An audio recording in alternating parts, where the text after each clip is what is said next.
اور یہاں پہ یہ بھی لوگ کہہ دیتے ہیں اسلام تو اخلاق کی تعلیم دیتا ہے، اسلام محبت کا درس دیتا ہے، یہ بد مذہبوں کے خلاف باتیں کرنا یہ تو بد اخلاقی ہے، بالکل اخلاق سے گھری ہوئی باتیں ہیں۔ میں کہتا ہوں اعلیٰ حضرت امام اہل سنت رضی اللہ تعالیٰ عنہ اپنے صدی کے مجدد تھے، اور مجدد کبھی بد اخلاق نہیں ہوا کرتا ہے۔ اللہ تبارک و تعالیٰ مجدد اسی کو بناتا ہے جو محبوب اکرم صلی اللہ علیہ وسلم کے اسوہ پر، سنتوں پر عمل کرنے والا ہوتا ہے۔ اور اللہ کے رسول علیہ السلام کے اخلاق کیا تھے؟ حضرت عائشہ رضی اللہ تعالیٰ عنہ سے پوچھا گیا حضور کے اخلاق کیسے تھے؟ حضرت عائشہ نے کہا کان خلق القرآن، میرے آقا کے اخلاق دیکھنا، قرآن اٹھا کر کے دیکھ لو، حضور کے اخلاق قرآن کے طریقے پر تھے۔ اور اللہ کے رسول صلی اللہ تعالیٰ علیہ وسلم کے اخلاق کی تعریف رب نے قرآن میں فرمائی، وَإِنَّكَ لَعَلَىٰ خُلُقٍ عَظِيمٍ، محبوب آپ بڑے اعلیٰ اخلاق کے مالک ہیں۔ اور خود رب قرآن میں فرماتا ہے وَلَوْ كُنْتَ فَظًّا غَلِيظَ الْقَلْبِ لَانفَضُّوا مِنْ حَوْلِكَ، اس آیت کریمہ میں رب نے بتا دیا محبوب اگر تم سخت ہوتے نا تو یہ تمہارے پاس والے گھبرا جاتے، یعنی اللہ نے فرمایا محبوب تم بڑے نرم دل ہو۔ تو یہ اللہ کے رسول علیہ السلام اتنے نرم دل، اتنے اچھے اخلاق کے مالک، اور یہ اخلاق اللہ تبارک و تعالیٰ نے اپنے حبیب کو عطا فرمائے۔ حضور کے اخلاق مسلمانوں کے ساتھ، آپ مشرکین کے ساتھ اخلاق دیکھیں۔ بنی قریظہ کی جنگ چل رہی ہے، حضرت حسان سے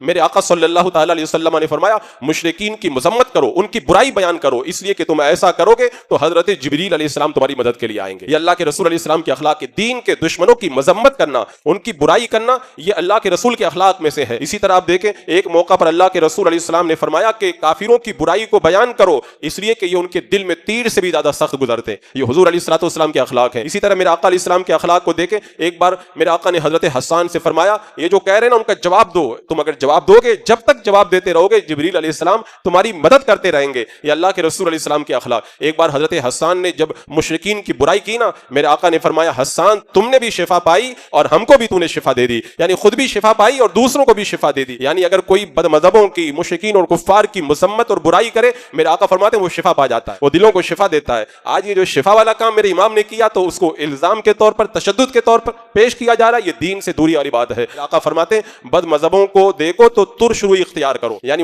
ان کے سامنے جب جاؤ نا تو تم ہنستے ہو مسکراتے ہو مت جاؤ، ان کے سامنے جاؤ نا تو تمہارے چہرے پہ مسکراہٹ نہیں ہونا چاہیے، ترش روی ہونا چاہیے۔ یہ اللہ کے رسول نے اخلاق عطا فرمائے۔ میرے آقا فرماتے ہیں بد مذہب جہنمیوں کے کتے ہیں، یہ اخلاق حضور نے عطا فرمائے۔ میرے آقا علیہ السلام کے اخلاق آپ دیکھیں، میرے آقا فرماتے ہیں ایاکم وایاہم، ان کو اپنے آپ سے دور رکھو اور خود بھی ان سے دور رہو، یہ اللہ کے رسول نے ہمیں اخلاق عطا فرمائے ہیں۔ اسی طرح آپ دیکھیں میرے آقا فرماتے ہیں لا تصاحب الا مومنا، مسلمان کے علاوہ کسی کی صحبت مت اختیار کرو۔ میرے آقا فرماتے ہیں حق بات جب بولنا ہو نا تو چپ مت رہو، اگر چپ رہو گے تو گونگے شیطان کہلاؤ گے۔ حق بات بیان کرنا ضروری اور لازم ہے، یہ حضور نے اخلاق عطا فرمائے۔ اور میرے آقا فرماتے ہیں اذکروا الفاجر بما فی، فاسق و فاجر میں جو برائی ہو اس برائی کو بیان کرو، اگر تم بیان نہیں کرو گے تو لوگ کیسے بچیں گے؟ تو جب فاسق کی برائی بیان کرنا ضروری ہے تو جو وہابیہ، دیا بنا، گستاخان مصطفیٰ جار رحمت اور اللہ اس کے رسول کی بارگاہ کے جو گستاخ ہیں ان کی برائی کرنا کتنا زیادہ ضروری ہو جائے گا۔